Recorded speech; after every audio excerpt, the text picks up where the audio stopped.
Hello dear student, हम लोग पहले स्टार्ट करते हैं chapter number 4 of NCERT, that is quadratic equation. हम लोग पहले क्वाड्रेटिक इक्वेशन को सीखेंगे। तो क्वाड्रेटिक इक्वेशन को समझने से पहले बेटा हमें क्वाड्रेटिक पॉलिनोमियल मालूम होना चाहिए। और क्वाड्रेटिक पॉलिनोमियल बेटा किसे कहते हैं? मतलब ऐसा पॉलिनोमियल जिसमें डिग्री 2 हो। Those polynomial whose degree is 2, that polynomial is known as quadratic polynomial. मतलब क्वाड्रेटिक पॉलिनोमियल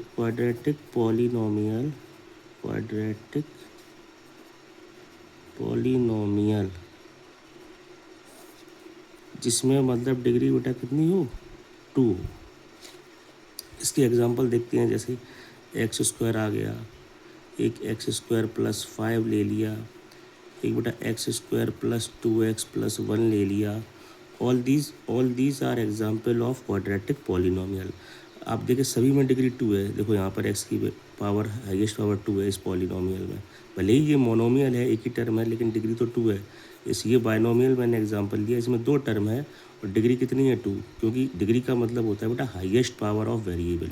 यहाँ पर x की पावर 2 है, यहाँ पर 5 के साथ x नहीं है, इसका मतलब x की पावर यहाँ पर कितनी है? 0 है।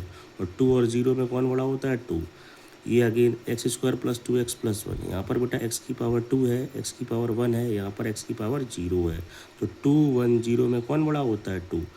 तो those polynomial whose degree is 2, that polynomial is known as quadratic polynomial. अब अपन लोगों ने बेटा क्वाड्रेटिक पॉलिनोमियल आई थिंक समझ लिया है। इसके बाद अपन सीखते हैं क्वाड्रेटिक इक्वेशन। देखो अगर standard form of quadratic polynomial, standard form of बेटा क्वाड्रेटिक पॉलिनोमियल क्या होगा? ax square plus bx plus c। ये है आपका standard form of quadratic polynomial. अब इसमें बेटा क्या है कि कांस्टेंट टर्म 0 हो सकता है, b 0 हो सकता है, बट a कभी भी 0 नहीं होगा। अगर a 0 हो गया ना तो ये एक्स स्क्वायर वाला टर्म चला जाएगा। फिर तो क्वाड्रेटिक अगर एक्स स्क्वायर वाला टर्म चला गया तो फिर क्वाड्रेटिक पॉलिनोमियल बचेगा ही नहीं। तो फिर ये आपका स्टैंडर्ड फॉर्म है किसका? Quadratic polynomial. अब बेटा अगर मैं इसी को अगर मैं इक्वल टू 0 कर दूँ, मतलब अगर मैं इसे ax square plus bx plus c equal to 0 कर दूँ, अब क्या हुआ? इसे बोलते हैं साइन ऑफ इक्वलिटी। ये जो साइन है ना वो किसका? इक्वलिटी का साइन है। इसको लगाने से ही क्या हुआ? ये जो क्वाड्रेटिक पॉलिनोमियल पहले था, अब ये क्वाड्रेटिक इक्वेशन बन गई है। ये इसमें लेफ्ट हैंड साइड है, ये इसमें राइट हैंड साइड है। ये है, this is the general form of quadratic equation. हाँ, एक इम्पॉर्टेंट चीज़ यहाँ पर, a does not equal to क्या होगा? 0 नहीं होगा। a 0 नहीं होना चाहिए। अगर a 0 हो जाएगा ना बेटा तो ये पूरा का पूरा टर्म 0 हो जाएगा। तो फिर अपनी इक्वेशन क्या बचेगी? bx plus c equal to 0। तो फिर ये तो लीनियर इक्वेशन हो जाएगी। ठीक है, तो क्वाड्रेटिक के लिए क्या इंपॉर्टेंट है? a does not equal to 0। हाँ, b 0 हो सकता है, c 0 हो सकता है, या दोनों 0 हो सकते हैं।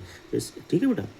तो नेक्स्ट है अपना, अब ये इसे बोलेंगे जनरल फॉर्म, या फिर इसको this is known as general form of quadratic equation. ठीक है ना, ये इसे कहेंगे जनरल फॉर्म। अब ये क्वाड्रेटिक इक्वेशन का बेटा इंट्रोडक्शन था। क्वाड्रेटिक इक्वेशन का जनरल फॉर्म क्या है हमने ये डिस्कस किया है इसमें। नेक्स्ट जो हमारा वीडियो होगा उसमें अपन लोग इसके क्वाड्रेटिक इक्वेशन है तो इसके हम सॉल्यूशन के बारे में डिस्कस करेंगे। सॉल्यूशन या उसको हम रूट भी कह सकते हैं। Okay, thank you.